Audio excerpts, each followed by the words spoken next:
Alright, I'm live. Thanks for tuning in to freedombookclub.com and our video announcement of the book of the month. Things have been a little bit hectic. I'm dealing with a death in the family and I haven't been able to update the site, but I'm here. Sorry for the delay. Got a few things to say. The first thing is that I had to change servers this month. When the server change happened, all the emails that I had stored, and this happened around the 15th of the month, when this happened, most of my emails were deleted from the server. Actually, all of my emails were deleted from my email server, as well as my site having been moved to a new and larger server. So I lost a lot of votes, but from the data indicated, there is a pretty clear winner, which is Hater by David Moody. David Moody, I believe, resides in the UK. He's acquainted with a former winner who is Wayne Simmons, who recommended the book to us. I think zombie fiction is actually a good metaphor for politics. This is going to be a really brief broadcast because of what's happening with my family. So I appreciate Johnny Utah for Ron Paul joining us in the chat. So let me tell you about if you go to the livetv.html page, there is 4 images of the books which have been selected this month. So I'm going to just read off the titles and then I'll pretty much be done with the...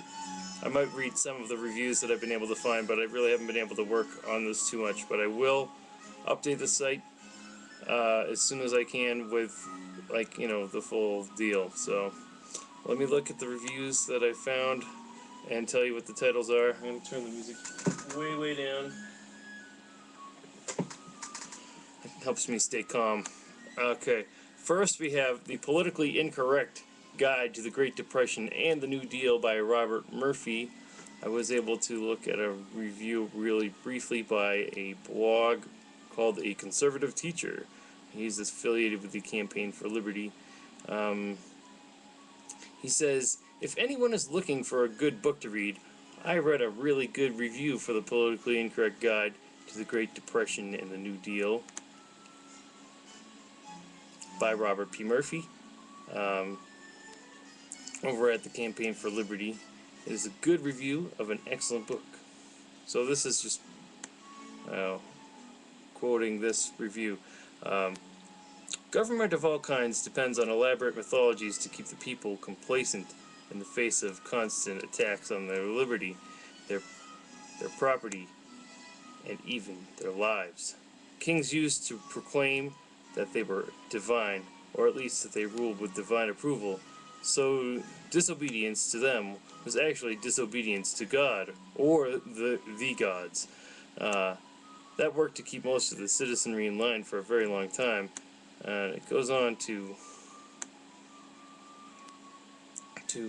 outline the basic premises of the book. So,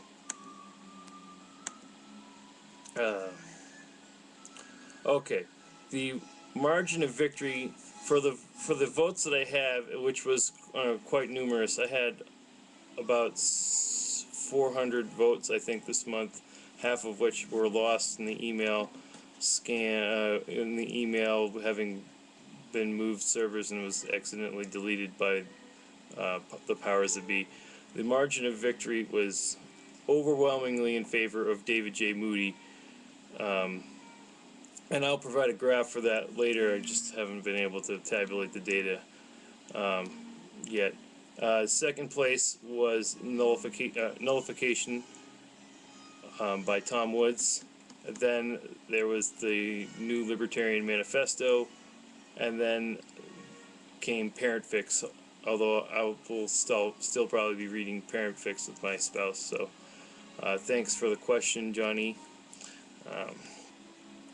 So I'll get the graphs up as soon as I can. I have to take a little trip, but I'm going to try and do as much as I can before I have to leave on Saturday afternoon. So those of you that have subscribed will be receiving a copy of David J. Moody's Hater. Basic premise of Hater is there's some sort of disease that's making people just go ape doo-doo on, you know, their neighbors and friends and associates, and people become homicidal maniacs, and it's kind of like a zombie book, I guess, because Wayne Simmons is into that. But I want to announce a milestone. We've just about passed 2,000 followers on Twitter.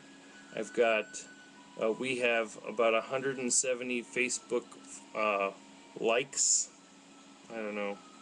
I don't like that term, but they used to be known as fans, but now they're likes. So that's about what I got.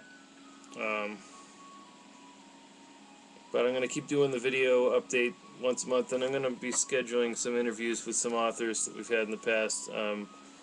I had on the hook Anthony Lewis from a couple of months ago, and I bet you I can probably get Dean Ahmad, Dr. Dean, on to speak with us about his book, Islam and the Discovery of Freedom, which he collaborated with Rose Wilder Lane posthumously, because she died in 1968.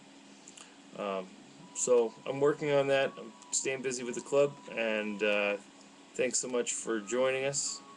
I'm going to post this up on YouTube since oh, that's another thing. I don't know where everybody's subscribing to our YouTube channel from, but thanks for subscribing even though there's no content up on our YouTube channel. But I will cross-post this recording over there for your pleasure.